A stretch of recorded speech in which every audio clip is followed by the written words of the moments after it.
नमस्कार, आदाब, जय भीम साथियों। अभी मैंने सोशल मीडिया पे एक बाइट देखी।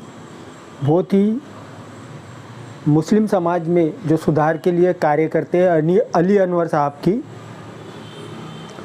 उन्होंने कैमरे पर ये कहा है कि मुसलमान में भी जातियां होती है और उन्होंने उन जातियों का नाम पासमानदा मुसलमान, जिसका वो कहते हैं कि वो जनक है, उन्होंने इस नाम को दिया है।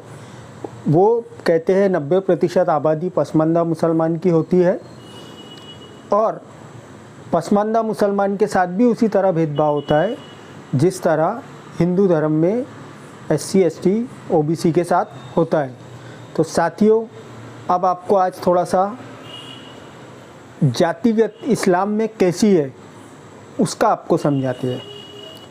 हाँ, इस्लाम में SC भी होता है, शेड्यूल कास्ट जिसको हम कैसे कहते हैं, अनुसूचित जाति।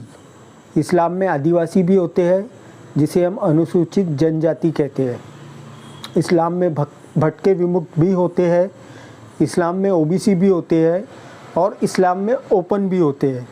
जनरली जो कहा जाता है, लेकिन ये धर्म के आधार पर, भेदभाव के आधार पर नहीं होते हैं, ये कर्म के आधार पर होते हैं, काम के आधार पर होते हैं।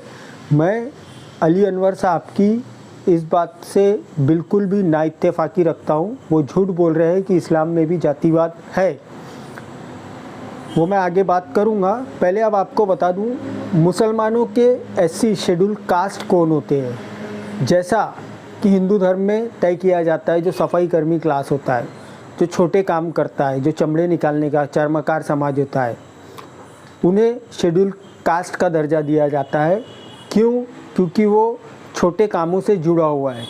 तो साथियों, ऐसा ही आप इमेजिन करो कि कोई ऐसा देश, जैसा उदाहरण के लिए मान लो हमारा पड़ोसी मुस्लिम देश, वहाँ पे सारी आबादी मुसलमान है, तो वहाँ पे सफाई काम करने के लिए भी आपको मुसलमान ही लगेगा, वहाँ पे चमड़े का काम करने के लिए भी आपको मुसलमान ही लगेगा। तो इस हिसाब से, काम के हिसाब से वो शेड्यूल कास्ट हुए। अब आते हैं शेड्यूल ट्राइब में। जैसा कि अभी इन दिनों सोशल मीडिया पे बहुत चल रहा है, न्यूज़ वाले तो दिखाते नहीं हैं, जम्मू कश्मीर की एक ट्राइब है, बकरवाल ट्राइब। ये है आदिवासी, इसमें आती है। यही नहीं, बहुत सारे चरवाहे जो गुजरात और राजस्थान में है, वो भी भटकंतु जातियाँ में आते हैं, आदिवासी समाज में आते हैं। क्यों? क्योंकि वो अपने काम की वजह से, जो उनका काम है जंगल में बकरियां चलाना, भेड़ चलाना, जो उनका काम है, उस वजह से, जैसा जम्मू कश्मीर में बकरवाल एक आदिवासी ट्राइब है। तीसरा, OBC में वो मुसलमान आते हैं जिनके सरनेम के आगे ज़्यादातर मोहम्मद या अब्दुल लगा होता है। और मुसलमानों में जो ओपन कहा जाता है वो होते हैं, एक सैयद सरनेम वाला जो होता है, दूसरा होता है पठान, खान, शेख, काजी। ये जो सरनेम वाले लोग होते हैं इन्हें ओपन कहा जाता है। लेकिन धर्म में, धर्म की किताबों में ऐसा किसी भी सैयद, शेख, पठान, खान को या काजी को नहीं कहा गया है कि आप दूसरे से ऊंचे हो। आज इस दौर में जब मुसलमान लोग, एक अंसारी कम्युनिटी है जो, जिन्हें हम जुलाहा भी कहते हैं, लेकिन वो जुलाहे नहीं आते हैं, जुलाहे अलग आते हैं, वो भी SC में आते हैं, शेड्यूल कास्ट में आते हैं मुसलमानों के।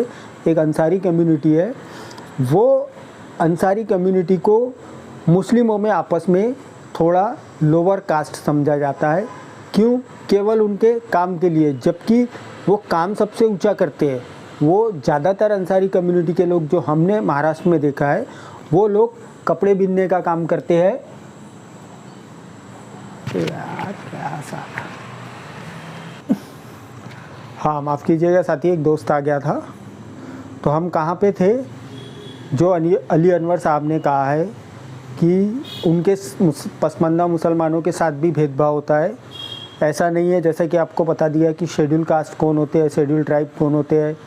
जैसा कि जो खटिक समाज हम बोलते हैं हिंदू धर्म में, जो मांस का व्यवसाय करता है, वैसे मुस्लिम धर्म में जो मांस से जुड़े हुए लोग हैं, जैसा यहाँ खटिक समाज शेड्यूल कास्ट में आता है, वो लोग भी शेड्यूल कास्ट में आते हैं। लेकिन आज़ादी के बाद से संविधान की, कानून की और शिक्षा की जागृति न होने के कारण 100 में से 100 शेड्यूल कास्ट में से 1 या 2 मुस्लिम के पास ही आपको सर्टिफिकेट मिलेगा। 100 आदिवासी मुसलमानों में से 1 या 2 के पास ही आपको आदिवासी का सर्टिफिकेट मिलेगा। और जैसा कि आप जानते हैं कि यहाँ पे महत्व जो है सर्टिफिकेट का है। आप किस क्लास में आते हो, एससी में आते हो, एसटी में आते हो, ओबीसी में आते हो कि नहीं आते हो, ये तय करता है सर्टिफिकेट। और मुसलमानों ने शुरू से ही शिक्षा से और ये जिस प्रकार से संविधान ने हमें आरक्षण दिया हुआ है, संविधान ने क्लासेस को जो आरक्षण दिया हुआ है, शेड्यूल कास्ट को, शेड्यूल ट्राइब को, ओबीसी को, मुसलमान हमेशा इससे दूर रहे। उन्हीं के दिमाग में ये बात डाली गई है कि ये तुम्हारे लिए नहीं है, ये हिंदुओं के लिए, जबकि उसमें साफ साफ लिखा है शेड्यूल कास्ट, शेड्यूल ट्राइब और ओबीसी। ये मुस्लिम समाज में भी आते हैं, जैसा कि आपको ओपन में कौन आता है बता दिया।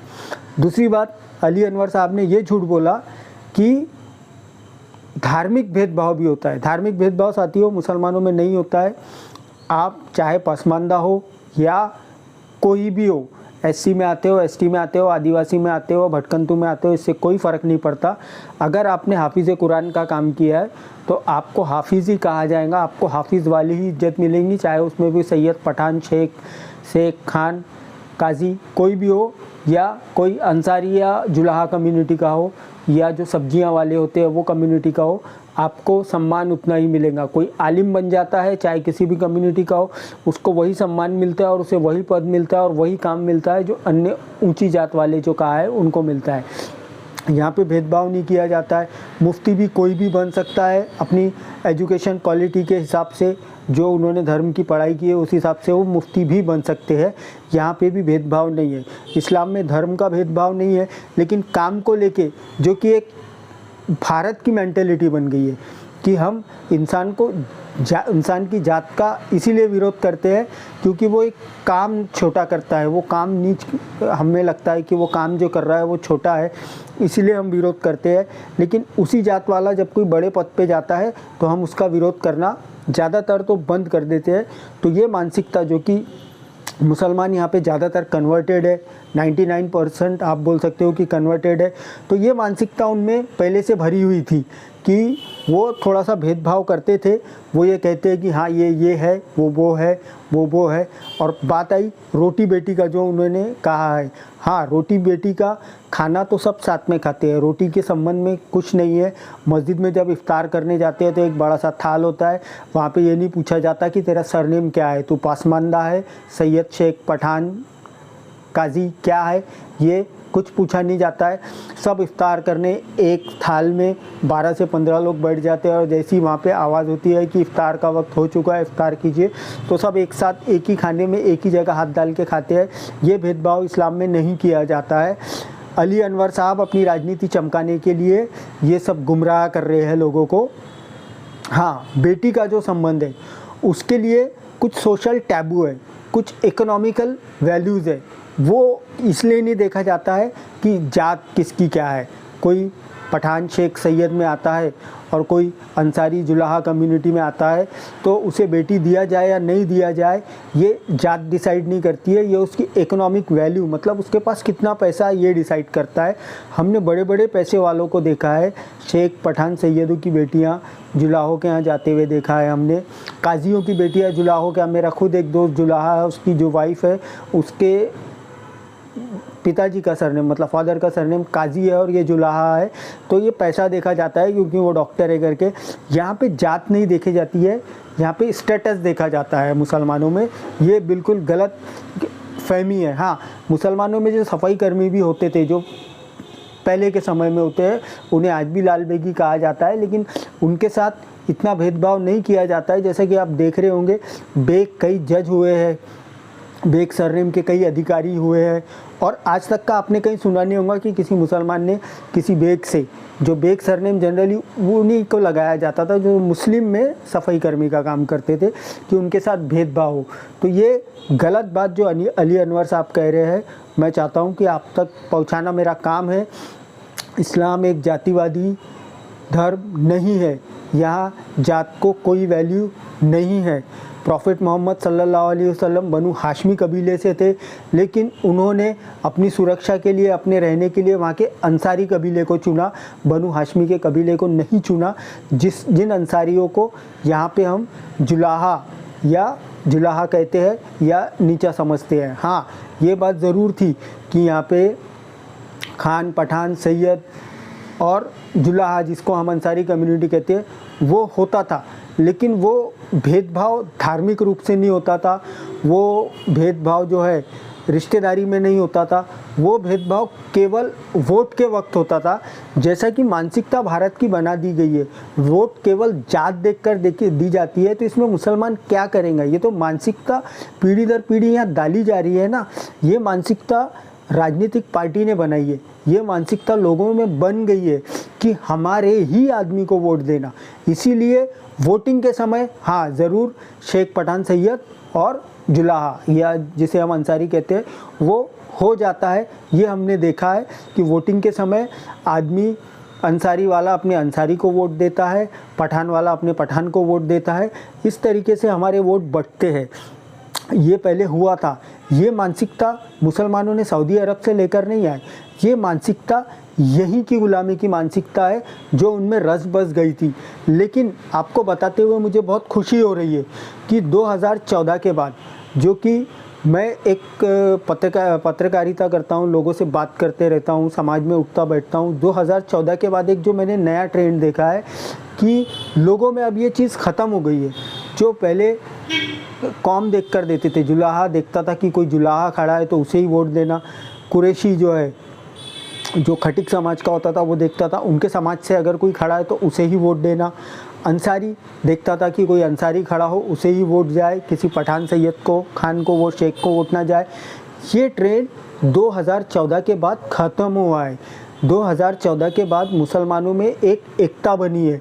इसके लिए मैं श्री नरेंद्र मोदी जी का धन्यवाद कहूँगा और आरएसएस का धन्यवाद कहूँगा कि जो एकता सालों के समाज सुधार के काम से नहीं बन सकी थी, उस एकता को 2014 के बाद इनके अत्याचारों ने मुसलमानों को एक कर दिया।